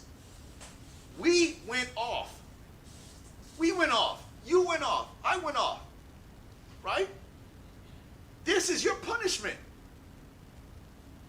You were taken from thousands of miles away. I don't recognize that shit. I'm more of like, I'm from here.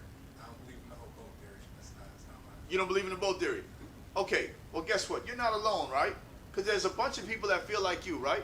But guess what? There's other people that believe that they came on a boat. So what do you tell them?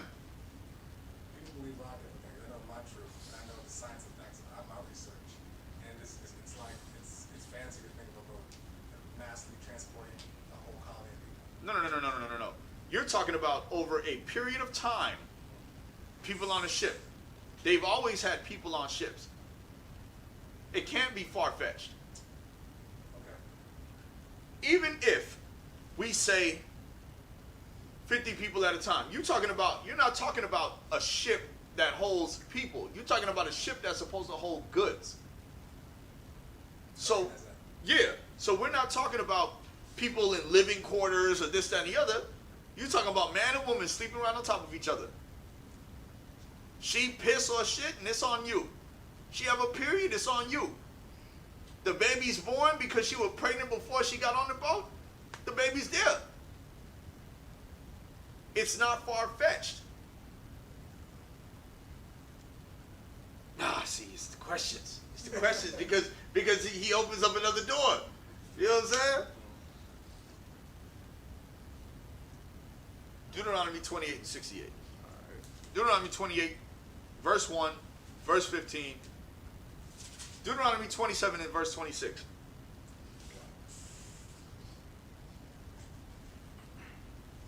Deuteronomy chapter 27 and verse 26. Huh? Huh? This, Oh, yeah, you got I Deuteronomy. got it. You got it? Good. I'll pray. this is the book of Deuteronomy, chapter 27 and verse 26. Cursed be he that confirmeth not all the words of this law to do them. Now, what's your name again, brother? Here. Pierre. Yes. Right. We believe, we the children of the Bible. So we believe what it says. You might not believe you're the children of the Bible. So your views are not as ours are or would be unless you believe the same thing. You understand?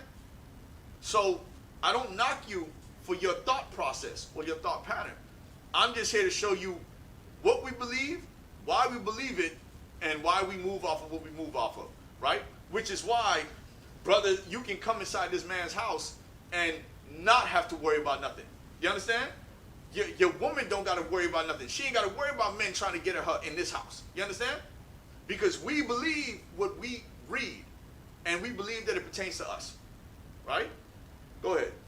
God. And all the people Nah, shall you got to start it over then, bro. God. Cursed be he that confirmeth not all the words of this law to do them. Uh-huh. And all the people shall say, What did the people say? Because guess what? You were there, Pierre. Whether you believe it or not, your woman was there, because we were all there. We were there. And what did we say? Amen. Which means, so be it. We said we will take on the curses if we do not follow what you say. Next chapter, chapter 28, and we're going to read verse 1. Go ahead. Book of Deuteronomy, chapter 28 and verse 1. And it shall come to pass, if thou shalt hearken diligently unto the voice of the Lord thy God, to observe and to do all his commandments, which I command thee this day, that the Lord thy God will set thee on high above all nations of the earth. Now, he said, if we will hearken unto his voice, he will set us on high above all the nations of the earth. Hold that, Deuteronomy 7 and 6. You ain't got to go nowhere. You ain't got to go nowhere unless you choose to. But I just need him to read this right quick. Yeah, Deuteronomy 7 and 6. This is the book of Deuteronomy, chapter 7 and verse 6. Which is before the curses come out, right? Go ahead. For thou art an holy people unto the Lord thy God. We are a holy people, separate, set apart, Quadash, unto the Lord our God, right? Go ahead. The Lord thy God hath chosen thee. He chose you to be a special people unto himself. To be special unto him, because he can do that, right? Go ahead.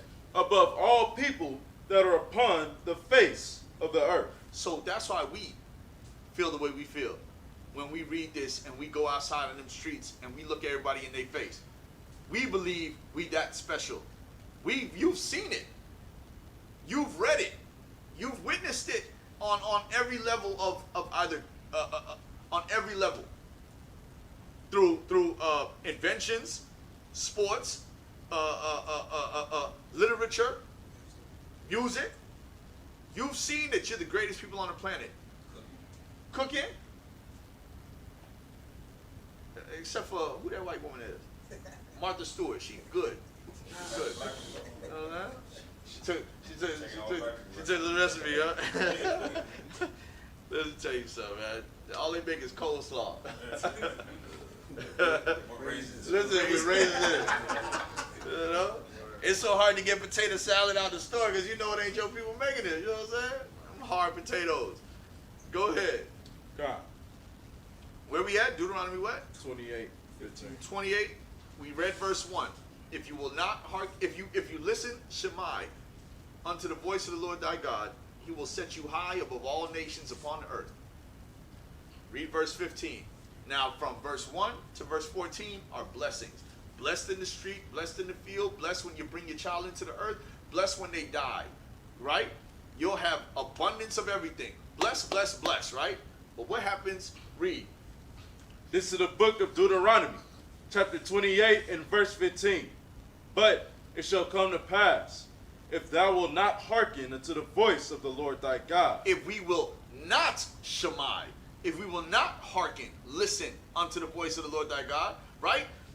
If you ever have any children, you always know you do what I say. If you do what I say, you'll get the cookies and the graham crackers and the field trips and all that stuff, right? If you don't do what I say, you get your butt whooped, right? You get time out. You get what is it? I got a 1-year-old. I don't know what they get. You know what I'm saying?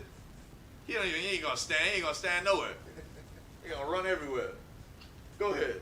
God. But it shall come to pass, if thou wilt not hearken unto the voice of the Lord thy God. If you will not hearken. Go ahead. To observe, to do all his commandments. You already read verse 26 of the last chapter. We said, Amen. We said we would do it. Go ahead. And we said, whatever comes from this, we will take the force. We will take the hit. You know, you got that loan, you know, it's going to hit you with that APR. We said we'll take the hit. Go ahead. To do all his commandments and his statutes, which I command thee this day, that all these curses shall come upon thee and overtake thee. And overtake us, right? Let's scroll down. Let's get some curses, man. Verse 32. Let's see. God. Tell me if this sounds familiar within our community. Verse 32.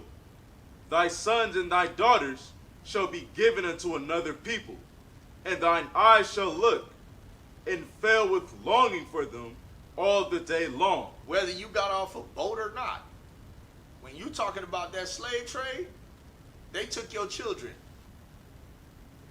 What's your last name, Pierre? Williams, right? That ain't no African name. That ain't no Choctaw. That ain't no Native American name. That's the name of our slave owners. My last name is Lyles. You understand? My grandfather, his peoples are from Union, South Carolina. The slave owner's name was Thomas Lyles. You know what it is when you can't go past 18 something? So you already know if these last names come from your oppressor. And then when you change your name on Facebook, they're gonna hit you up and be like, nah, you can't change your name. Then you gotta tell them, nigga, what? I'm not walking around with the owner's last name. They're gonna be like, you know what? You're right. Go ahead. To complement that, I feel we also speak our slaveholders' language. Like the whole English thing is its own. Of course. Just like brothers who speak Spanish that come from the Spaniard, right? That wasn't no Aztecan language. That's not a Choctaw language. You know what I'm saying? When it comes to the natives, you understand? Man, listen. One day you'll come through here. I can't do these classes with the stuff that we talking about because I already got those classes out there. That's more of a, when we not having class, if we all came here and we just went over Bible studies and just went over different things, because I'll show you how, I'll show you about the Spanish, the French, the British, and what we know now as America, scattering Judah, Israel, and Jerusalem. You understand? That's why we speak French. That's why the black man in Haiti speaks French. You know what I'm saying? That's why we speak Spanish. That's why we speak English. You understand? Because they were the ones that scattered us all over the earth, right? That's why you can look on eBay and you might look up like a fringe outfit. They got them things that look like what the natives were wearing out there in Pakistan. Beautiful blue garment with the fringes and matching pants with the fringes on the side. Pakistan. You understand? We all over the place. Where we at? Deuteronomy 28. 32. I want y'all to envision, because what did they do with the kids at the border? Them kids are still in cages. What does CPS do when they come to your house? They take the kids. So we don't even have to worry about this relating to 1692 or 1611 or 1441, which is the first time that a slave ship grabbed somebody, which is 1441, not 1492. And that came from Portugal to the west coast of Africa. And then they took their black ass up to Portugal. You understand? When they was able to steal him from there, they went right back down there. You understand? Then after that is when you have Columbus coming over to the Americas with a Hebrew interpreter. Do you find Hebrew and Moorish synonymous? Repeat that? Hebrew and Moorish. I wouldn't differentiate them in a larger scale. I would say we were some of those Moors at that time. You understand? Like when we were ruling Europe, like King James was a black man. You understand? We believe that the Mali Empire was an Israelite man, Mansa Musa. You understand? Just like, and all that time was when the so-called white man, what they would call the Dark Ages, right? And then after the Dark Ages, you have the Renaissance era, right? And what does Renaissance mean? Rebirth. So that's when the white man came back into power during the Renaissance era. You understand? Because during the Dark Ages, more black people were ruling Europe. You understand? Scotland, you understand? Ireland, all that stuff. King James was sitting on 2 thrones. There's books. There's books. Nature knows no color line. You see all the crests for those times, and all Negroes. You understand? Germany, a Negro king. You understand? We were noblemen. You understand? That's why they call it the Dark Ages. Where you think they get knights from? You know what I'm saying? Yeah. Yeah. So The only thing changed was iconoclasm, right? You know what that is, right? Iconoclasm is when they take an image and paint themselves over it. Yeah, so that's what they've been doing. That's why you can go into Russia and see a black Madonna. You can see the images of what people would consider Christ and the disciples and such like that in color and not some white face. You understand? But we ain't going to Russia. They got a book called Russian Icons. Pull it up. Pull it up on Amazon. Pull up Russian Icons. I got Amazon on here. Just gotta do it online. Pull up Russian Icons.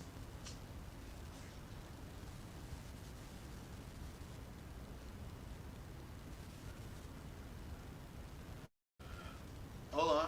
Come out of that. That's not it. 14th to 16th century.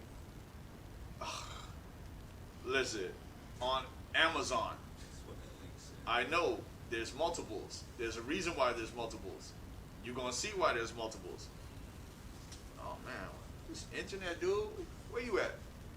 So this kind of like overlaps with the theory if you dig anywhere it's black. What was that? This kind of overlaps with the theory that if you dig anywhere it's black on the planet. I mean, I wouldn't doubt that. I wouldn't doubt that. Just go on Amazon, bro.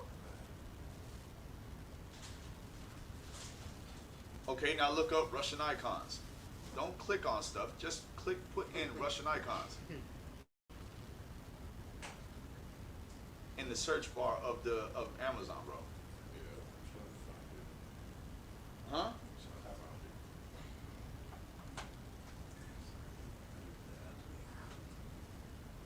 just had it right now though. We're getting tired. No problem, no problem. I'm gonna just show you this and do the price thing. Highest price. Filter, yeah, sort.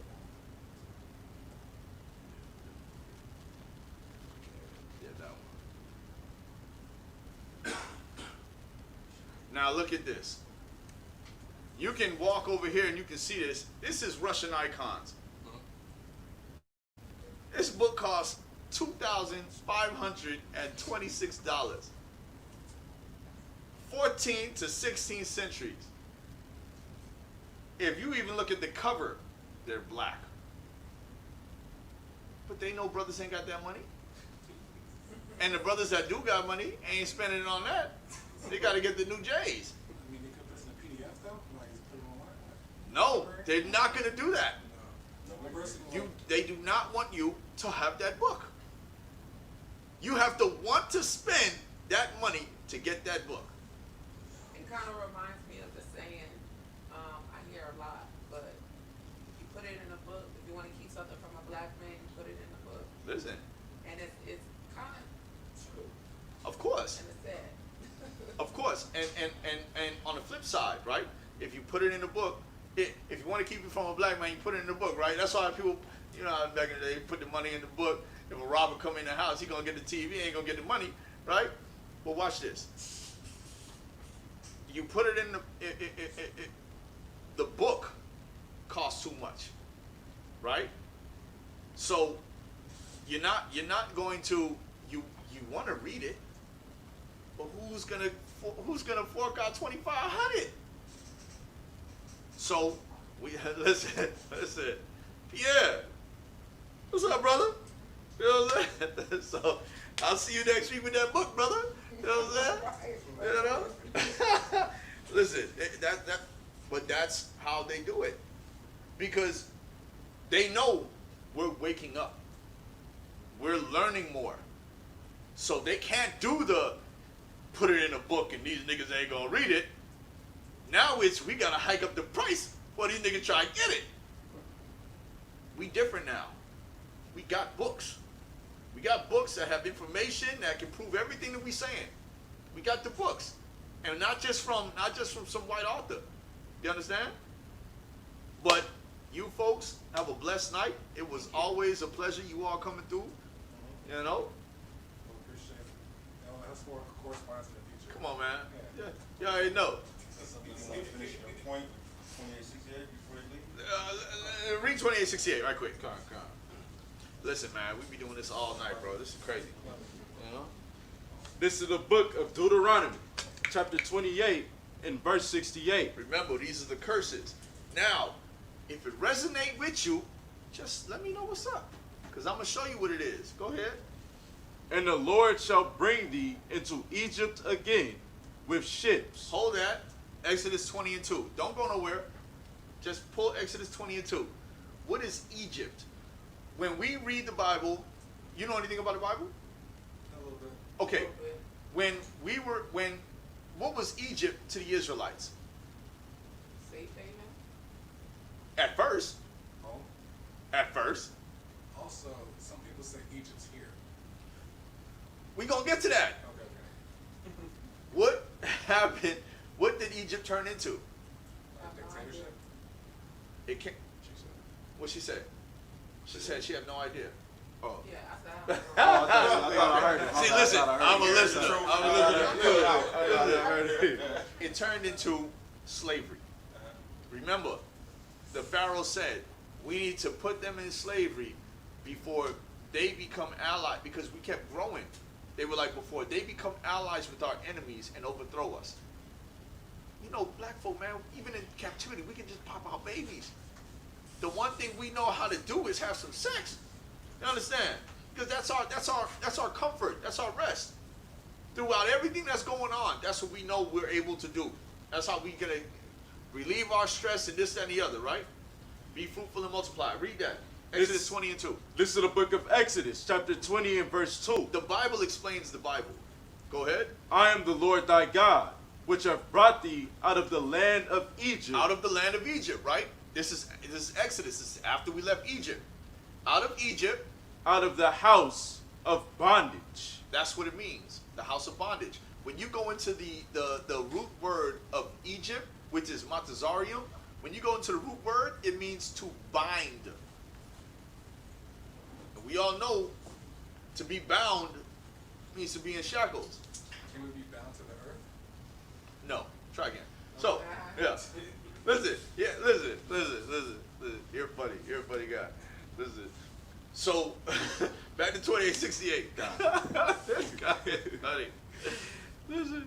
This is the book of Deuteronomy, chapter 28 and verse 68. And the Lord shall bring thee into Egypt again with ships, by the way whereof I spake unto thee. Thou shalt see it no more again. Previous chapters, he told you, you're not going into Egypt again. So we know he's not talking about the literal place. It doesn't take a ship to get from Israel to Egypt. You understand? This is a curse. This is something that's going to happen to you. He says, I'm going to send you into Egypt again with ships. We already know when we read Exodus 20 and 2, Egypt means the house of bondage. He's going to send you into bondage on ships. By way whereof I spake unto thee, thou shalt see it no more again. You wasn't going to see Egypt no more. Go ahead. And there what's going to happen when you get to Egypt? ye shall be sold unto your enemies. Were we not sold? Even if you don't believe that you were on ships, the narrative is we were on ships and we came over here, and when we got off those ships, we were sold. Sold to who? Sold unto your enemies. Not our friends, our enemies. For what? For bondmen Slave man, and bondwomen, slave woman. and no man shall buy you. Marcus Garvey couldn't get us out of this. Martin Luther King couldn't get us out of this. Malcolm X couldn't get us out of this. Che Guevara couldn't get us out of this. You understand? Nobody could get us out of this. Go ahead. And no man shall redeem you. But we know that's talking about man. That's not talking about Christ who's going to redeem us. You understand? So that's a curse. You can't have, let me tell you something. Y'all can leave. You'll never find a Jewish man that can ever tell you that their people went on to into Egypt on ships. Period. Even when you look up Josephus and he says that Jews went into Egypt on ships, that's not the nation. This is a curse. And even when they got there, they weren't sold. You're gonna go into Egypt on ships, and that's why it's so funny, because it says where you will be sold for bondmen and bondwomen. It would contradict it if it said you'll be sold, and it says it, and then it says what? And no man shall buy you. Well, how the hell are you gonna be sold if no man buys you? That's why it's deeper than what it just says. You will be sold, and no man will redeem you when you go into the Hebrew. He's still in America, man. They can open up them borders in Africa all they want. When have they ever came in and liberated us? When? They gave the natives reservations to drink themselves to death. You don't hear about the women that get raped on those reservations. You don't hear about the men that go up there to go take those women. You don't hear about nothing about these people in these reservations. You don't hear about they rode horses and was mad at the government for taking more land. You know what it is that the government claims land?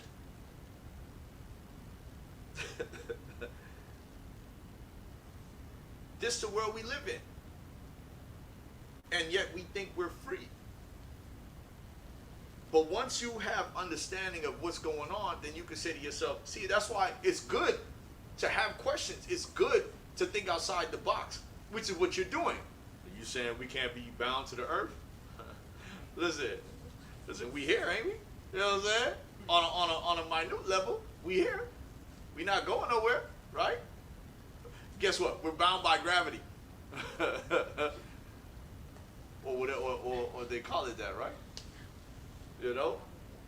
Serve too, and also like the idea of ship is like maybe like a container ship, you know, or like an airship or a car.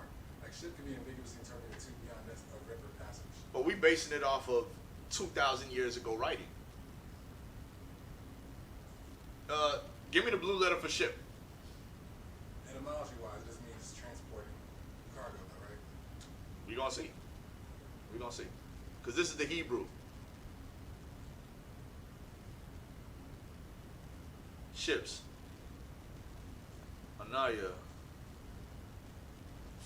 A ship. This is the ocean. It's a ship. Can't get away from it. Like, if you know anything about Mansa Musa, right? He would have ships that would come to the Americas, and they would come over here and trade with the natives, and then take stuff back that way. It's normal. It's just we're talking about. Nobody's going to say, "Hey, let's go steal somebody and go do something." No, that's why. Even after 1441, when you get to 1492 in Columbus, when they're on the Nina, Pinta, and Santa Maria, they get to the Americas. They see the people. They don't need all of the people that was on the ship to go back, because now they're making America home. They just need those natives to go back with them, right? Maybe. Huh? Say maybe. Maybe. Pocahontas, you know? Geronimo. But what I'm saying is this, huh? Yeah. Yeah, but there was a Pocahontas, right? What I'm saying is, when they came over here, you wouldn't know what the size of a ship that you would need until you've made those trips, right? That's the point I'm trying to make. So when you get over here and you have a ship of 50 men, 30 men would still probably be here. And then they can, hey, I want y'all to come back with us. Now they took 30 of those men, 30 of the natives, back on the ship to go back to Spain. Because how else would you get word back? There was no phone. You had to get on the ship and go right back. So it's not far-fetched. You know? And then once you done did that and you done made enough trips, now you can start to say, hey, well, you know, we're talking about years and years and years of building. Now we have, you know, Athens had one of the greatest navies. We talking about just people that just built ships. Yo, Good night. you all have a beautiful evening. It was always a pleasure. All right, all right. I expect that. You know? Take care. Shalom, family.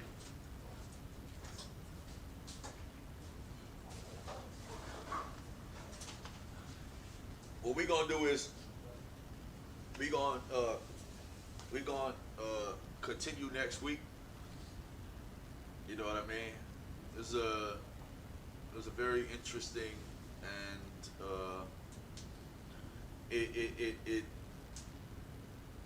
it's supposed to sharpen our swords. You know what I mean? It's like a crash course in what we believe. You know what I mean? Just in case you might have forgot what we believe, or might have forgot what you stood for, what you believe in, or and stuff like that. You know what I mean? You know. Yeah. Hey, if y'all got questions, man, next week, man, I don't know what time we started, man. It's been a long night, man. Sugar dug up. You know, with that, we want to give call Halal Yahweh, Hashem Yahweh Shai, and Shalom.